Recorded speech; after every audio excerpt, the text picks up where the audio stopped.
Welcome to Card Central 365 on STL Sports Central. This show is powered by Gray Bar. All content is provided by DraftKings. The crown is yours. Joe Roderick, Stefan Caray here with you on a wonderful Wednesday afternoon. The Cardinals look to sweep the Marlins tonight at Lone Depot Park as part of their Tour de Florida. They had a great game last night, 7 runs. They're up to 15 runs through the first 2 games of this road trip. And just a brief breakdown of what you've seen that's been different for this Cardinals squad as they've started this road trip, Joe. They're hitting the ball. It seems like they're a little more aggressive offensively, and they are, I guess they're playing above their competition, I would say. I think if you look at on paper, if you go through the rosters of both teams, the Cardinals should be and are a better team than the Marlins. And unlike what we saw in that Rockies series, the Cardinals are definitely showing that they are the better team. And I think that's something that has really hurt the team a lot this year is the amount of times that we have seen, okay, yeah, they should definitely take this team. Nope. They went 2-4 this season against the Rockies on the year, but then they win the season series against the Dodgers. So they play down to their competition, play up to their competition. I think finally with this week, we're seeing them playing above their competition. They certainly are. And again, looking back to Ollie Marmol and the great job that he has done, he was on an interview earlier today talking about the team and how embattled they are physically, right? Particularly mentioning Brendan Donovan, saying he could have probably put Brendan Donovan on the IL earlier, but you got to trust your players and you have to understand the depth with which you have underneath the major league level. I think it's incredible to see that they've still been able to stay relatively afloat with a team that, as Ollie said, probably has 5 or 6 guys on the current roster that could be placed on the IL. What are your thoughts on that? There is, I looked yesterday. I didn't realize just how far below 500 they had fallen. But you look at this team right now. What are they, 60 and 64, or 62, 64, somewhere around, whatever they are. Yeah, under 500 right now. Yeah. They have no business having the record they have right now. If this was a team that was 10 games, 15 games below 500, I think there's a lot of us that would look at this and say, yeah, okay, that's kind of what we expected. Especially when you add on to that what we were told at the beginning of the year, what we've been told all season long, that it's a runway, that the kids are going to play, we're going to let them fail. That you look at since the All-Star break, how bad the offense has been, how bad the rotation has been. And all of the negatives. Again, this team has no business being where they are right now. And it is, I think it is a true testament to Ollie for the way that he has managed the team, the way that he has kind of maneuvered his way around the bullpen, around the roster, and kind of just, throws out there what he's given. Yeah, the bullpen has been particularly sharp for St. Louis, especially with guys like Matt Swanson, with Riley O'Brien, Jojo Romero kind of anchoring whatever role you need him to be. A closer, setup man, middle reliever. He's been able to do it all. And Kyle Leahy has returned to form. So there's a lot to be excited about, at least in the future, because the bullpen, I think, was what was going to have the most question going into the offseason. You can replace a bullpen. There's no doubt about it. But if you have good arms internally, it makes it that much easier to go out and spend elsewhere and address and assess other needs, which, of course, are starting pitching and some right-handed power. And that's a testament to the coaching staff, what this bullpen is right now. You're telling me, Stefan, back in February, we were all sitting here and knowing the name of Matt Swanson? No. back in February, back in March, we knew of Ryan Fernandez. We knew of Chris Roycroft. They're nowhere to be found. They're not here. Kyle Leahy, we knew from last year. Riley O'Brien was a name. I don't think anybody expected Riley O'Brien to be what he is for this for this club this year and possibly moving forward. So to be able to identify as quickly as they did, too, going back to April, quickly identifying, hey, Fernandez and Roycroft aren't working here. Let's go a different route.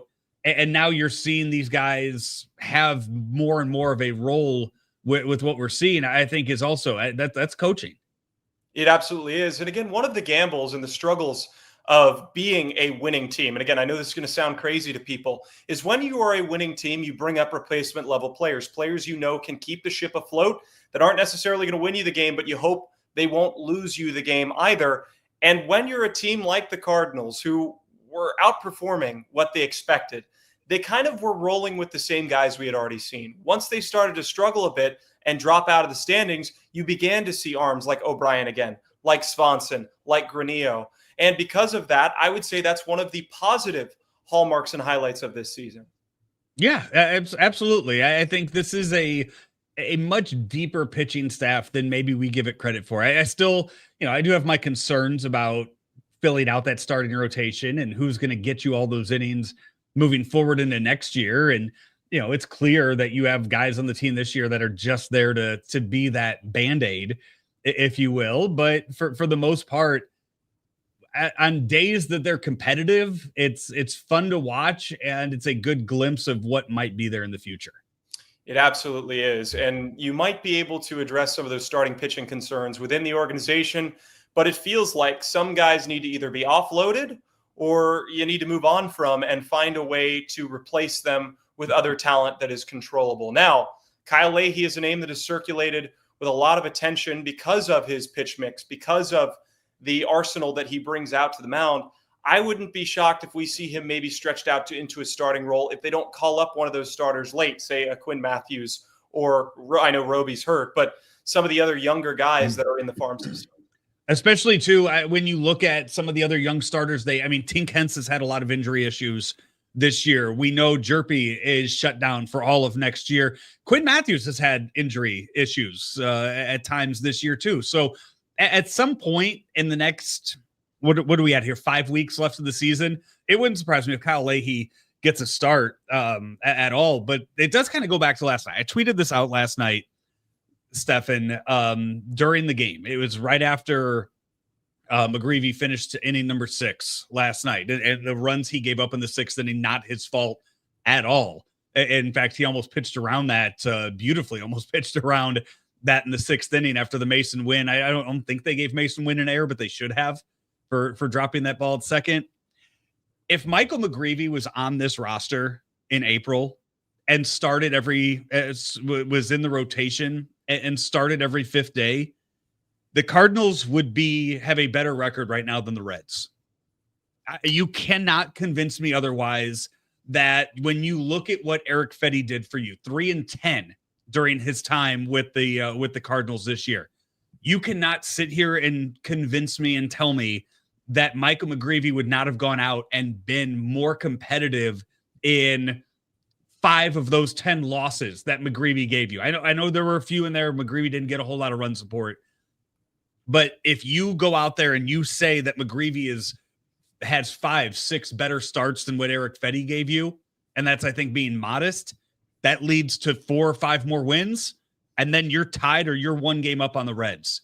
So to sit here and to look at that and know, in no way am I saying next year 27 or 26 is going to be a World Series contending team, but you were in a rebuild year where you were rebuilding, you were having this runway, and you had the ability to be in the playoff race as we wind down August. If you just would have made roster moves that everybody saw were right there in front of you from day one.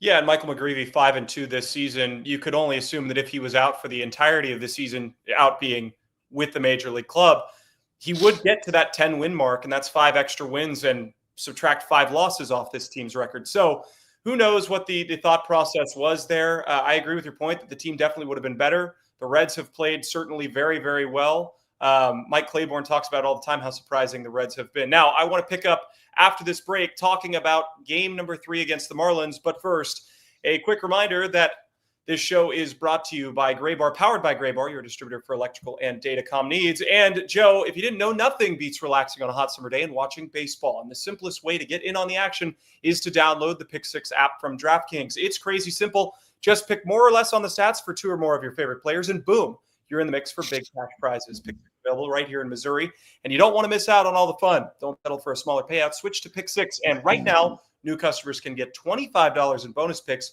with their first deposit of $5. Download the DraftKings Pick 6 app now and use code STL Sports. That's code STL Sports for new customers to get $25 in bonus picks with their first deposit of $5. Better payouts, bigger wins. Only with Pick 6 from DraftKings. The crown is yours. Gambling problem? Call 1-800-GAMBLER. Help is available for problem gambling. Call 888-789-7777 or visit ccpg.org in Connecticut. Must be 18 and over. Age and eligibility restrictions vary by jurisdiction. Pick 6 not available everywhere, including New York and Ontario. Void where prohibited. One per new customer. Bonus awarded as non-withdrawable Pick 6 credits that expire in 14 days. Limited time offer. See terms at pick6.draftkings.com/promos. Another night game down in Miami, the Cardinals versus the Marlins at 5:40 Central Time. It's going to feature Andre Pallante for the Redbirds and Sandy Alcantara for the Marlins. Sandy, though having his struggles this year, pitched very well against the Cardinals in his last start against the Redbirds. This feels like a very big start for Andre Pallante. He just hasn't been able to quite command his secondary pitches, and being, for all intents and purposes, the number 3 starter in this rotation, things have not gone well for him, at least in the latter half of the season. No, and I think it's, there's a lot of people that are probably surprised that that Alcantara's on the Marlins, because that seemed to be one of the biggest trade chips that was out there, and the Marlins probably could have gotten a decent amount back from it. Was it here in St. Louis, I think, was that start that he made where it was kind of like, is that it? Is that the end of his tenure in Miami? And yet he's still here a month later for that, which I would imagine surprises quite a few people. Well, and Pallante for the Cardinals as well. I mean, I don't really know what to expect out of this start. He is the type of pitcher that is going to pitch to contact. He gets the ball on the ground, but he's been finding a lot of barrels lately, and that's the big concern against the Marlins, who are a young and hungry team. They are free swinging. They will go out and hit the baseball against you. The Cardinals, fortunately, offensively, have provided the pitchers with some run support, which has not been the case since the All-Star break. Today, you feel like the bats are going to need to show up again. Yeah, and it's, again, I mean, I've been happy with what I've seen this week, and you even add on to that, like, you don't have your best hitter, your most consistent hitter in Brendan Donovan as a part of this. I mean, heck, Wilson Contreras wasn't even a part of this in the first game of it. So we are seeing more and more of Gorman win. That's making you feel a little better for the future. And if Gorman is part of that future, and you damn sure better hope Wynn's a part of that future for that too. So you have these pieces that are in place that seem to be contributing to a higher level since the All-Star break, since the second half of the season. That's, as I think maybe we've all come to the realization, it's not a playoff team, and they're just so far behind now. Okay, let's watch and see just how, and see if we have hope for next year. And the intent hasn't changed at all from at least the manager's standpoint. Marmol was saying that he wants this group to continue to try and win. You've got to try and win every single game. You're one game under 500 as it sits right now. And if you can gain some confidence in this group to win games, imagine how much better they're going to be when they add on and fill some of those gaping holes next year. Yeah, that's and gaping holes as far as the where they're going to be on the 20 and the MLB roster next year. I'm sitting here and I'm still scratching my head as to what those would look like. Like, I don't know if we can sit here and say what we want improved or who we want to be better. But I think when you look at the overall makeup of the roster, I'm not sure, we could all, I could sit here and say all day, I wish Lars Neubauer's better.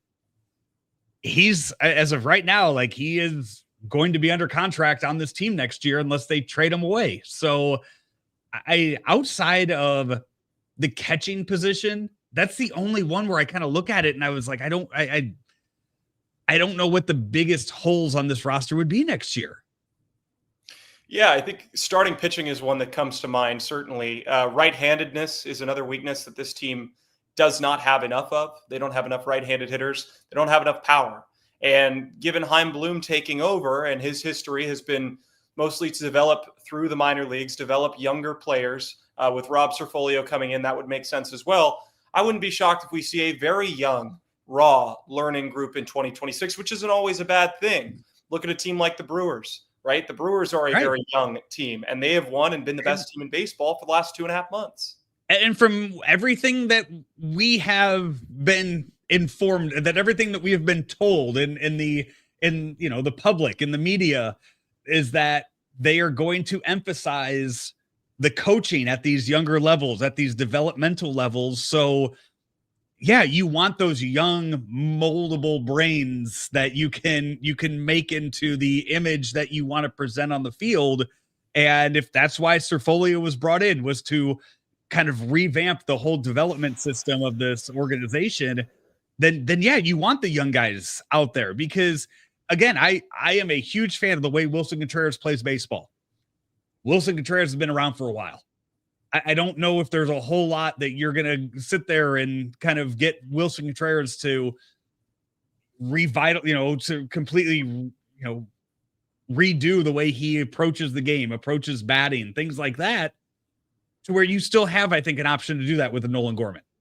The Cardinals are in peril of not having a 20 home run hitter on the entire roster. The last time that happened was 1991.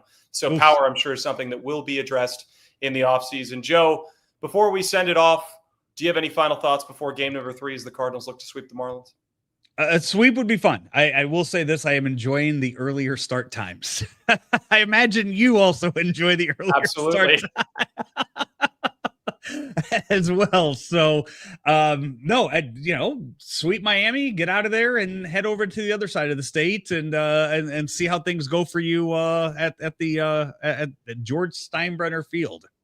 Bats are getting hot at the right time. Steinbrenner Field, a hitter-friendly park. The Yankees, 9 home runs there last night. So that's certainly something that you want to pay attention to if you are the Cardinals. Thanks so much for joining us. Be sure to like and subscribe to the YouTube channel. For everyone here at STL Sports Central, this is Card Central 365, powered by Gray Bar. All content provided by DraftKings. The crown is yours. For Joe Roderick, I'm Stefan Caray. We will see you later tonight, hopefully after the Cardinals win Game 3 and sweep the Marlins.